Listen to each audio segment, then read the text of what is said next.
우리는 대림절 기간을 보내고 있습니다. 우리는 대림절에 오늘은 네 번째 주일이죠. 우리는 대림절 기간에 매주마다 오신 예수님에 대해서 말씀을 들었습니다. 한번 보여주시죠. 첫째 번에는 우리가 막힌 담을 무너뜨리러 오신 예수님에 대해서 말씀을 들었고요. 두 번째는 섬기러 오신 예수님에 대해서 말씀을 나눴습니다. 그리고 세 번째는 고치러 오신 예수님에 대한 말씀을 우리는 들었죠. 그리고 오늘 네 번째는 저는 빛으로 오신 예수님에 관해서 함께 말씀을 나눠보자 합니다. 여러분, 우리가 한국에 살다 보면 또 한국에서 신앙생활을 조금 하셨으면 성탄절에 한 번쯤 들어봤을 만한 곡이 있습니다. 핸델의 메시아라는 곡입니다. 이 곡은 259페이지에 달하는, 곡으로 따지면 53곡 정도 되는 엄청난 대곡입니다. 이 엄청난 대곡을 핸델이 어떻게 작곡하게 되었을까요? 핸델의 음악을 한창 작곡할 때 핸델이 음악에 대한 대상은 왕족과 귀족이었어요. 그래서 그는 이태리어로 된 오페라를 주로 작곡했습니다. 그런데 영국에서 머물 때에 이 음악에 대한 포커스가 점점 대중으로 바뀌기를 시작했어요. 근데 핸델은 변하지 않았죠. 여전히 이태리어로 된 오페라를 만들어냈어요. 그러다 보니까 점점 그가 설 자리를 잃게 된 거예요. 가지고 있던 물질도 모두 잃고 말았습니다. 그로 인해 그의 몸에 어느 순간 질병이 찾아왔어요. 중풍을 맞은 거예요. 50세에. 몸의 일부가 마비된 상태였습니다. 돈도 잃고 건강도 잃고 어둡고 희망이 없는 삶을 살아갔던 그런 때가 있었어요. 그러던 어느 날 그 앞에 우편물 하나가 날아왔어요. 찰스 제넨스라는 사람이 보낸, 그가 작사한 오라토리오라는 것이었는데요. 자기가 만든 이 가사를 가지고 노래를 만들어 달라는 것이었습니다. 핸델은 이것을 받아서 읽어보면서 이렇게 얘기했어요. 삼류시인 주제에 하나님께서 영감 주셨다고 이것 썼냐고. 나에겐 격이 있는 오페라 대본이 필요한데 성가곡 쪼가리가 나에게 무슨 필요가 있겠냐고. 불쾌한 심정을 가지고 그 곡을 살펴보기를 시작했어요. 가사를. 그러다 한 가사에 눈이 들어왔습니다. 그는 사람에게 멸시를 당하였고 버림을 받았으며 자기를 긍휼히 여길 자를 찾아다녔지만 위로해 줄 자가 없었다. 이사야 53장에 있는 말씀이었어요. 핸델은 이 가사가, 이 말씀이 자기 일을 이야기하는 것 같았어요. 그리고 계속 원고를 읽었습니다. 가사를. 그는 하나님을 믿었도다. 하나님은 그를 음부에 내버려 두지 아니하셨도다. 그가 너를 안식을 주리라. 이 가사를 읽으면서 그는 자신의 귀에 천국의 음악이 들려오기를 시작했습니다. 그래서 그는 바로 작곡을 시작했어요. 완전히 몰입했습니다. 요즘 말로 신들린 듯이 작곡을 하기 시작한 거죠. 성경적으로 얘기하면 하나님께서 영감을 주셔서 작곡을 했어요. 핸델은 그 다음날에 아침에 식사도 거른 채 정신없이 악보를 그리고 또 그렸습니다. 그리고 이 엄청난 대곡을 24일 만에 만들어냈습니다. 핸델은 이 메시아라는 음악을 통해서 하나님의 영광을 경험했고요. 그리고 어두웠고 힘들었던 그의 삶이 회복되게 되었습니다. 또 수많은 사람들을 하나님의 영광으로 인도했습니다.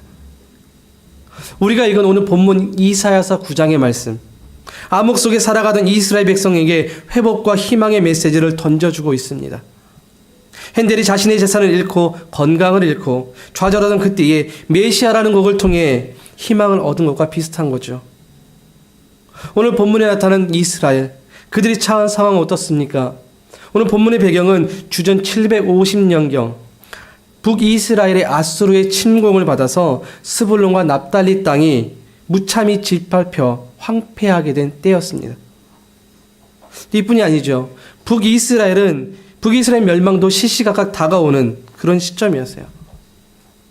바람 앞에 촛불처럼 언제 꺼질지 모르는 상황입니다. 이런 절망적 상황에서 선지자 이사야는 오실 메시아를 예언하면서 사람들에게 위로와 소망을 주고자 했던 것이죠. 핸델의 메시아가 당시에 음악을 들었던 많은 이들에게 회복과 기쁨을 준 것처럼 이사야서 9장의 말씀은 북이스라엘과 또 예수 그리스도를 고대하는 이들에게 은혜의 메시지가 된다는 겁니다. 여러분, 오늘날 시대에, 우리가 살아가는 오늘날 시대에 가장 듣고 싶어하는 말 무슨 말인지 아십니까? 우리 청소년들이 가장 듣고 싶어하는 말이 뭐냐라고 물어보니까 뭔 것 같습니까, 여러분? 사랑일까요? 아니에요. 사랑이 아니라 위로래요, 우리 아이들이. 그래서 오늘날은 위로가 필요한 시대라고 말하죠. 사람들은 겉으로 보기에는 화려하고 잘 살는 것 같아요. 하지만 그 삶의 내면을 보면 얼마나 아파하고 절망하고 있는지 모릅니다. 오늘 이 시대의 절망적인 상황에서 참된 위로는 예수 그리스도밖에 없습니다. 우리를 위해 이 땅에 오신 예수 그리스도, 성탄을 통해 우리는 진정한 회복과 은혜의 시간을 맞이할 수 있어야 합니다. 오늘 이사야는 예수님을 어떻게 표현하고 있습니까? 이사야는 예수님을 큰 빛으로 묘사하고 있습니다. 오늘 본문의 2절을 보면 큰 빛이라고 했어요. 이 큰 빛이 마태복음 4장에 가면 이렇게 기록되어 있습니다. 마태복음 4장 14절에 16절입니다. 이는 선지자 이사야를 통하여 하신 말씀을 이루려 하심이라. 일러스되 스불론 땅과 납달리 땅과 요단강 저편 해변길과 이방의 갈릴리여 흑암에 앉은 백성이 큰 빛을 보았고 사망의 땅과 그늘에 앉은 자들에게 빛이 비추었도다. 이사야가 예언한 큰 빛, 그 빛이 바로 예수님이고 예수님의 이사야의 예언을 성취하셨습니다. 사도 요한도 요한복음 12장 46절에 이렇게 말씀해놨어요. 나는 빛으로 세상에 왔다, 이렇게 말씀하셨어요. 그런데 이 시대의 슬픔이 뭡니까? 빛이 어둠에 비쳤는데 어둠이 깨닫지 못했다는 거죠. 사람들은 빛으로 오신 예수님을 받아들이지 않았습니다. 그저 문화적으로 크리스마스를 즐기죠. 파티를 하고 선물을 주고받고 이런 즐거움만 있습니다. 그러다 보니 진정한 주인공이신, 성탄절의 주인공이신 예수님이 빠진 크리스마스를 우리는 보내고 있는 거예요. 우리가 예수 그리스도로부터 오는 위로와 회복을 경험하고자 한다면 빛으로 오신 예수님을 우리는 만나야 합니다. 그분의 영향력 아래 우리가 들어가야 해요. 그렇게 할 때 우리는 빛으로 오신 예수님이 주시는 은혜를 경험할 수가 있는 거죠. 그렇다면 오늘 본문을 통해서 빛으로 오신 예수님, 그분의 영향력 아래 살아갈 때 그리스도에는 어떤 삶의 변화가 있을까요? 저는 오늘 이것을 함께 생각해 보고자 합니다. 첫 번째는 절망이 소망의 인생으로 바뀌어요. 우리의 삶이 미래지향적으로 바뀐다는 겁니다. 여러분, 암살이란 영화를 보셨죠? 안 보셨나요? 암살이란 영화를 보시면 맨 마지막에 그 나라를 배반했던 염진석이라는 사람이 총에 맞아 죽어요. 배반의 끝은 죽음이겠죠? 그때 물어요. 너 왜 나라를 배신했어? 라고 물으니까 그 사람이 이렇게 얘기해요. 몰랐다. 나는 나라가 해방될지가 몰랐다. 이렇게 얘기해요. 그래서 배반했다는 것이죠. 어쩌면 염석진뿐만 아니라 많은 사람들이 해방을 바랐겠지만 오랜 시간 체념하고 포기했을지도 모르겠어요. 시간이 흐르면서. 그러게 많은 사람들이 나라를 배반했죠. 일본의 머리를 조아리고 살았죠. 오늘 본문 속에 벌어진 이스라엘의 상황을 보십시오. 과거에 우리와 다를 것이 무엇이 있겠습니까? 아수르의 침략으로 인해 고통을 당해야 했습니다. 스불론과 납달리 땅은 북이스라엘 땅이 아니라 침략으로 인해 자신의 땅이 되지 못해요. 더 많은 이방인들이 이주해 와서 북이스라엘이 누려야 할 혜택과 삶의 터전을 모두 빼앗았습니다. 이러한 시간이 오래 지속되면서 이들이 가졌던 생각은 무엇이겠습니까? 앞으로의 새로운 인생에 관한 꿈을 꾸었을까요? 희망찬 삶을 생각했을까요? 아니겠죠. 그저 하루하루 고통 속에서 그들은 살아갔을 겁니다. 오늘의 인생도 다르지 않아요. 헬조선이라고 불리는 시대이지요. 뉴스를 보면 희망적인 메시지보다 절망적이고 큰 사고에 대한 소식들이 더 많습니다. 40에서 50대의 가장들이 자살하는 비율이 점점 늘어난대요. 우리의 자녀들은 3포 세대라고 말하죠. 5포 세대라고 말해요. 너무 어려 다 포기한대요, 인생을. 절망이라고 고통이라고 말하죠. 미래의 삶을 계획하지 않는 포기하는 인생을 살아간대요. 무엇이 이토록 우리를 미래로 나가지 못하고 좌절과 절망의 삶을 살도록 붙들고 있습니까? 삶의 근본적 변화를 주시는 빛 대신 예수님을 만나지 못했기 때문입니다. 오늘 본문의 2절을 보십시오. 우리 2절의 말씀을 같이 읽어볼까요? 자, 시작. 흑암에 가던 백성이 큰 빛을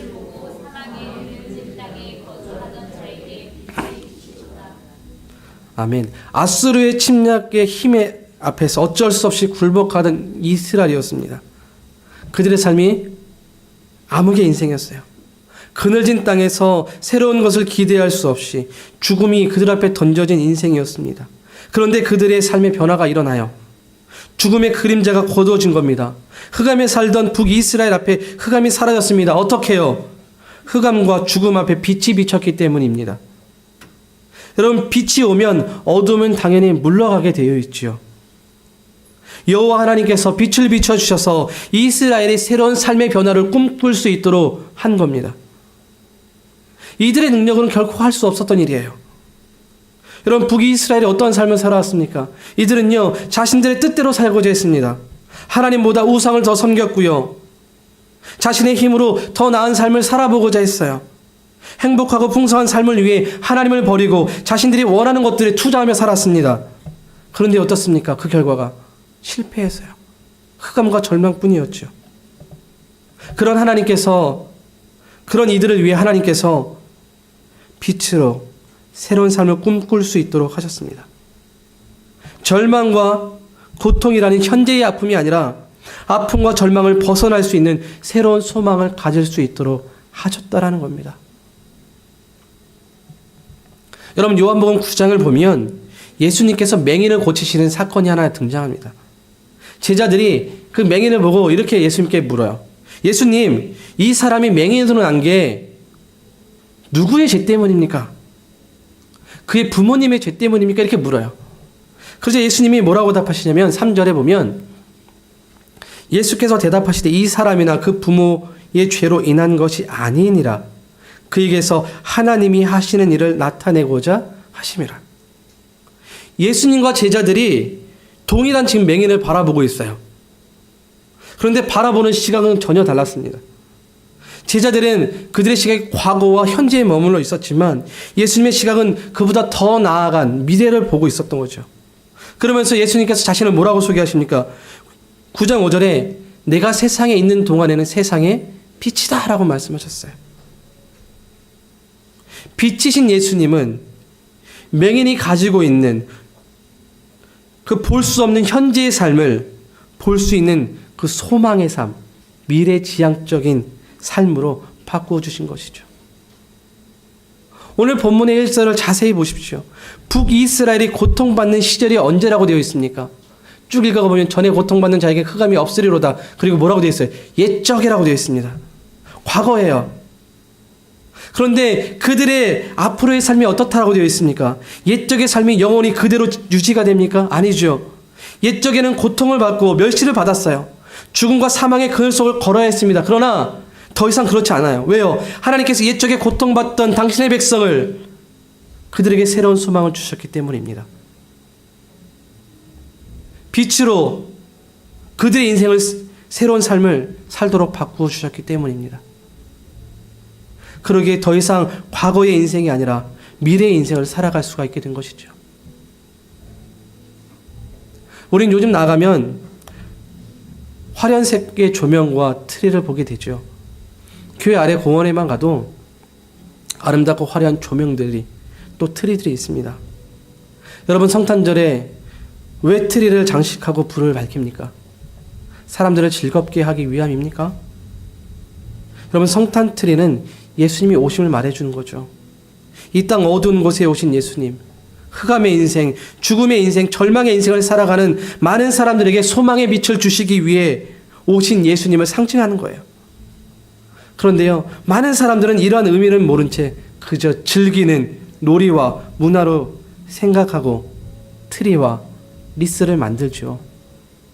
제가 사는 집의 콘도에도 저 복도를 길어서 쭉 들어가다 보면 참 많은 집이 있는데 교회를 다니는 가정이 저희 가정밖에 없어요.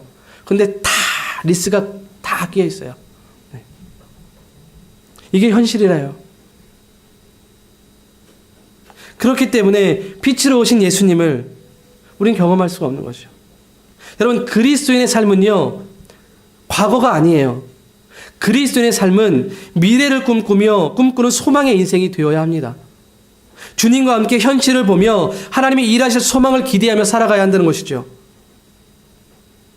이번 성탄에 우리가 빛으로 오신 예수님을 통해 우리의 삶이 더 나은 미래를 그리고 하나님이 주시는 소망을 누릴 수 있기를 축복합니다.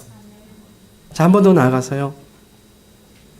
빛으로 오신 예수님의 영향력 아래 살아온 그리스도인의 삶의 변화, 어떤 변화가 일어납니까?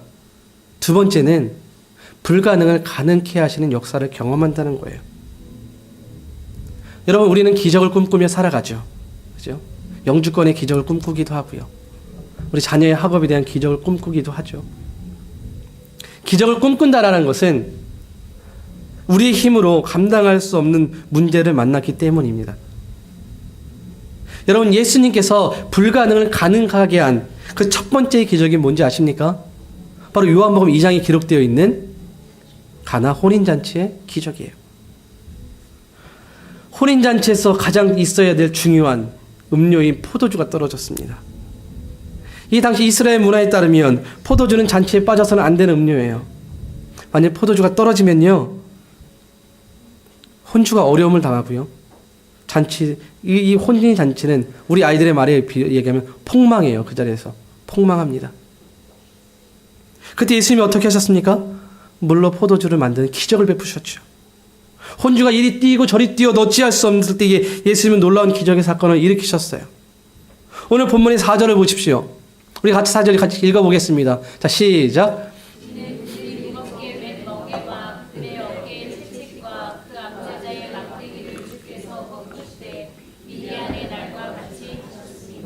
아멘. 뭐라고요? 하나님께서 미디안의 날같이 하셨다라고 말씀하세요. 여러분, 미디안의 날이 언제입니까? 이 이야기는 사사기 6장에 있는 내용인데요. 이스라엘이 하나님 앞에 악을 행할 때 하나님께서 미디안에게 이스라엘을 넘겨주셨어요.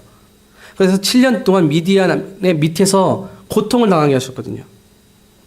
그 고통을 당하던 그때에 하나님께서 한 사사를 세웠습니다. 그 사사가 우리가 너무 잘 아는 기드온입니다. 기드온은 그분이 뽑으신 300명의 군사와 함께 미디안과 싸우도록 하셨죠.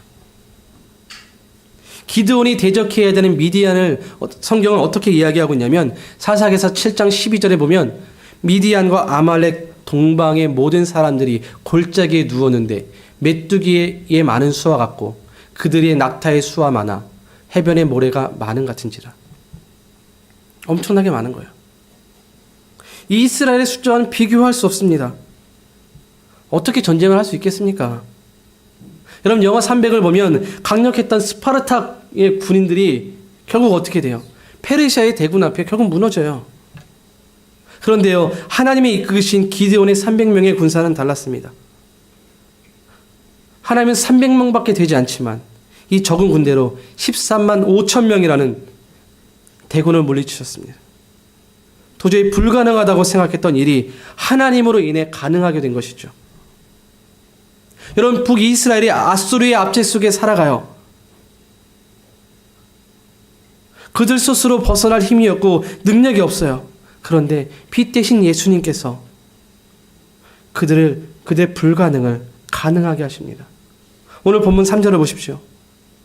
주께서 이 나라를 창성하게 하시며 그 즐거움을 더하게 하셨으므로 추수하는 즐거움과 탈취물을 나눌 때의 즐거움같이 그들이 주 앞에서 즐거워합니다. 이렇게 되어 있어요.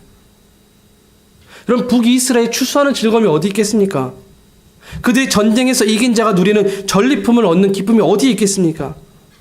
오히려 이들은 그들이 가졌던 것 빼앗겼죠. 조공을 바치면서 살았습니다. 내 것조차 지키지 못했던 인생이었어요. 그러니 전리품은 더더욱 기대할 수 없었겠지요. 그런데요, 빛 대신 예수님께서 오시면 이들은 꿈꿀 수 없었던 것을 꿈꾸게 되는 거예요. 가질 수 없었던 것을 가질 수 있게 된대요. 왜요? 하나님이 그렇게 하시기 때문입니다. 여러분, 7년 동안 미디안의 압제 속에 살아가는 이스라엘 300명으로 우리가 어떻게 그것을 이길 수 있을까? 이런 생각하지 않았을까요? 하지만 이스라엘은 이기고 승리했습니다. 불가능을 가능하게 하시는 하나님의 놀라운 역사를 경험한 것이지요. 빛 대신 예수님을 경험하는 그리스도인의 삶은 이러한 삶이 나타나야 합니다. 제 아내의 처조카 이야기 하나를 하겠습니다. 이 아이가 청소년 때에 꽤나 말썽을 부렸어요. 소위 한국 아이를 따지면 문제 아이에 가까운 아이였습니다. 늘 엄마의 기도 순위의 1순위였습니다. 이 아이는. 애가 키도 크고 얼굴도 잘생겨서 길거리에서 연예인 스카우트 제의가 들어올 정도로 괜찮은 아이였어요. 겉에는요. 네. 근데 생각과 이런 것들이 별로 그렇게 건강하지가 않았어요. 그러니 학교 생활이나 교회 생활이나 좋았겠습니까? 그런데 그 아이가 어느 날 바뀌었어요. 확 바뀌었어요. 180도.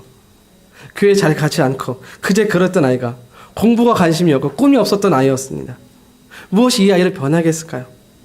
이 아이가 빛 대신 예수를 만났기 때문입니다. 엄마가 보낸 수련회에서 그 아이의 인생에 빛을 비춰주시는 예수를 만난 거예요. 그 뒤로 이 조카의 인생이 바뀌었습니다. 자기 중심적이고 이기적이었던 인생이 바뀌었어요. 꿈이 없던 인생이 꿈이 생겼어요. 이 아이의 꿈은 어려운 사람을 돕고 함께 사는 게 꿈이었습니다. 그래서 실제로 저희가 사는 이곳 밴쿠버에 저희가 오기 전에 훨씬 전에 와서 밴쿠버에서 홈리스와 원주민 사역을 하시는 데보라 정 목사님이 계시는데 그분 밑에서 2년 동안 있으면서 사람들을 섬겼어요. 참 어렵고 힘든 청소년의 시기를 보낼 때에 이 아이의 인생을 비춰주신 예수님, 그 예수님이 찾아오니까 부모도 바꾸지 못한 그의 삶의 변화가 일어난 거죠. 제가 유서를 담당하기 때문이기도 하지만 정말 청소년 때에 우리 자녀들의 신앙이 정말 중요한 이유가 여기에 있는 거예요. 더 나은 미래를 위해 투자하고 가르치고 도와줘야 하지만 무엇보다 우리 아이들이 빛 대신 주님을 만나야 합니다. 그 주님을 만나야 우리 아이들의 인생이 변하고요. 불가능한 삶을 역전하며 절망 가운데 소망을 꾸는 인생이 되는 거예요. 모두 안 돼라고 말하는 포기하는 그 시대 속에서 우리 아이들은 희망을 찾는다는 것이죠. 여러분, 제가 질문 하나 드려봅니다. 여러분, 성찬절이 되시면 설렘이 있으십니까? 표정을 보면 그냥 그저 그러신 것 같아요. 제가 작년에 저희 아내에게 이런 말을 했어요. 여보, 나는 매년 성탄절이 되면 설렘이 있어. 당신은 어때? 이렇게 물었어요. 근데 제 아내가 하는 말이 이거였어요. 당신이 어려서 그래. 아직 철이 없어서 그래. 물론 제가 철이 없겠죠. 저희 아내가 보기에는. 여러분, 사실 목회자에게 있어서 연말과 성탄절은 결코 그렇게 즐거운 날은 아니에요. 아닐 수 있어요. 왜요? 그때에는요, 엄청난 많은 일들을 우리는 해야 되기 때문이죠. 그런데 전 매년 성탄절이 되면 설렘이 있습니다. 찬양을 듣고 추리를 보면서 설레요. 왜일까요? 빛 대신 예수님께서 나의 인생을 올 한 해도 이렇게 변화시켰고 소망을 꿈꾸며 살아갈 수 있게 하셨구나. 저는 그것을 깨닫거든요. 특히 밴쿠버 이 땅에서 기적과 같은 인생, 불가능을 가능하게 하시는 인생을 살게 하는 주님을 묵상하기 때문입니다, 여러분. 제가 이곳에서 어떻게 이렇게 정착하며 살아갈 수 있을 것이라고 한 번도 생각해 본 적이 없습니다. 저희 가족은요, 늘 렌트비를 걱정해야 하고요, 쌀이 떨어지면 쌀을 걱정해야 하는 삶이었습니다. 그런 우리의 인생을 바꾸고 가시는 하나님을 저는 경험하고 묵상하기 때문에 매년 성탄절이 되면, 연말이 되면 그 설렘이 있는 거예요. 여러분, 성경에는 하나님이 일으키신 많은 놀라운 기적의 이야기가 있지요. 수많은 그 기적의 이야기가 그저 다른 사람들에게 스토리가 아니라 이 기적의 이야기를 통해서 하나님은 우리의 인생도 기적의 인생, 불가능이 가능하게 하신다는 것을 알려주시는 거예요. 그러기에 우리는요, 불가능을 가능케 하고는 그 역전하시는 하나님을 만나야 되는 겁니다. 그 일을 위해 바로 예수님이 이 땅에 빛으로 오셨습니다. 우리의 가장 큰 기적, 바로 예수님이 빛으로 오셔서 죽음에서 우리를 생명으로 옮기신 거죠. 신이 우리를 위해 인간의 몸을 입고 오셨습니다. 그래서 우리를 구원하셨죠. 영원히 불가능한 일을 가능하도록 예수님이 인간의 몸을 입고 이 땅에 오셨습니다. 우리가 그 주님을 믿고 있습니다. 그렇다면 우리의 인생이, 우리의 불가능한 인생이 가능으로 바뀌는 역사의 인생이 되어야 하지 않을까요? 이번 성탄 또 매년 지나가는 동일한 그냥 지나가는 성탄이 아니라 우리의 인생을 역전하시고 불가능을 가능케 하시는 주님을 만날 수 있기를 소망합니다. 자, 마지막으로 우리가 한번 생각할 것은, 그렇다면 빛으로 오신 예수님이 어떤 분이시기에 우리의 인생을 소망으로, 우리의 삶을 불가능을 가능케 하실 수 있을까요? 오늘 본문의 6절입니다. 우리 같이 읽겠습니다. 6절을. 자, 같이 읽습니다. 시작.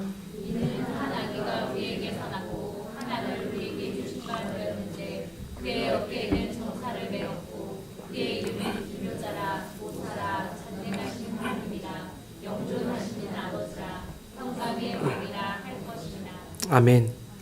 오늘 빛으로 오신 예수님을 네 가지로 묘사하고 있습니다. 첫 번째는 어떻게 되어 있죠?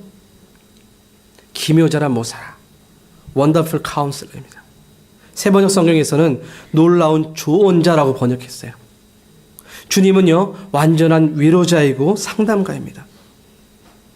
우리가 때로는 이 아픔과 상처로 인해 누군가를 찾아가서 위로를 받고 싶어 하죠. 또 상담을 받아요. 그런데요, 어떤 때는 오히려 위로를 받는 게 아니라 상처를 받고 올 때도 있어요, 우리는. 그런데 주님은 완전한 위로자이고 상담가입니다. 왜입니까? 그분은 나의 아픔을 아시기 때문입니다. 그분은 우리의 고통을 아시기 때문이에요. 그분은 우리의 외로움을 아시기 때문입니다. 빛 대신 주님은 완전한 위로자이며 상담자입니다. 그분만이 우리를 완벽하게 위로하신다는 거죠. 두 번째는 전능하신 하나님, Almighty God이라고 소개하죠. 문제가 없는 사람은 없습니다. 문제가 없는 가정도 없지요. 그 문제를 해결해 줄 수 있는 전능자, 빛 대신 예수님입니다. 우리가 부른 찬양, 전능하신 나의 주 하나님, 능치 못하실 일 전혀 없네라는 가사처럼 모든 것을 가능하게 하시는 하나님, 우리의 불가능을 가능하게 하시는 분, 바로 빛 대신 예수 그리스도입니다. 세 번째는 영존하시는 아버지, Everlasting Father, 영원한 아버지. 여러분, 집 나간 탕자를 끝까지 기다리고 그가 돌아왔을 때 사랑으로 끌어안고 입 맞춰주고 그를 다시 세워주시는 사랑의 아버지. 빛 대신 주님이 그 사랑으로 오셨습니다. 마지막 네 번째는 뭡니까? 평강의 왕, Prince of Peace. 주님은 우리를 하나 되게 하셨죠. 막히고 상처 있는 그 하나님과의 관계를 십자가의 사건으로 하나 되게 하셨어요. 하나님과 평화를 이룰 수 있도록 하셨습니다. 또한 우리의 모든 갈등을 치유하고 참 평안을 주셨습니다. 빛 대신 주님, 바로 샬롬으로 평강의 왕으로 오셨습니다. 이 놀라운 빛 대신 주님이 우리를 위해 오셨습니다. 우리의 인생의 미래를 꿈꾸고 불가능을 가능케 하시는 놀라운 역사, 빛 대신 주님이 하실 겁니다. 여러분에게는 어떠한 빛이 필요하십니까? 원더풀 카운슬러, 위로의 빛이 필요하십니까? Almighty God, 하나님의 능력의 빛이 필요하십니까? Everlasting Father, 하나님의 사랑이 필요하십니까? Prince of Peace, 샬롬 평강의 빛이 필요하십니까? 사랑하는 여러분, 빛 대신 예수 그리스도, 이 땅에 빛으로 오신 예수님, 그분을 마음문 열고 받아들이십시오. 내 인생에 가장 귀한 선물로 오신 예수님을 받아들일 수 있기를 바랍니다. 그분이 우리의 인생에 빛을 비춰주어 우리에게 놀랍도록 은혜를 주실 겁니다. 오늘 본문의 마지막 7절입니다. 우리 7절을 같이 읽어보겠습니다. 시작. 그 정사와 평강의 거하기 무하며 또 다윗의 왕자와 그의 나라에 기능하며 그 나라를 크게 세우고 지금 이후로 영원히 정의와 공의로 그것을 존전하실 것이라. 만군의 여호와의 열심히 이를 이루시리라. 아멘. 빛으로 오신 예수님께서 그의 나라를 세우시죠. 하나님의 나라를 이 땅 가운데 세우셔서 고통과 기쁨으로, 고통을 기쁨으로, 억눌림을 자유로, 평강으로 변화시킬 겁니다. 하나님의 나라가 임한 삶으로 우리에게 구원의 영광을 주시는 분이 바로 빛 대신 예수 그리스도예요. 이 놀라운 일을 하나님이 친히 이루신대요. 만군의 여호와의 열심히 이를 이루시리라. 우리의 의지와 상관없이 하나님의 열심으로 이루십니다. 그러기에 우리는 빛으로 오신 예수 그리스도를 감사하며 찬양하며 받아들여야 합니다. 또한 그 빛을 따라가는 인생이 되어야 되겠죠. 그 안에서 우리는 피 대신 주님이 주시는 은혜와 회복을 경험하게 될 것입니다. 피 대신 예수님, 나에게 임하여 주시옵소서. 이 믿음의 고백이 우리의 고백이 되고 피 대신 주님을 만나는 복된 성탄이 될 수 있기를 주님의 이름으로 축원드립니다.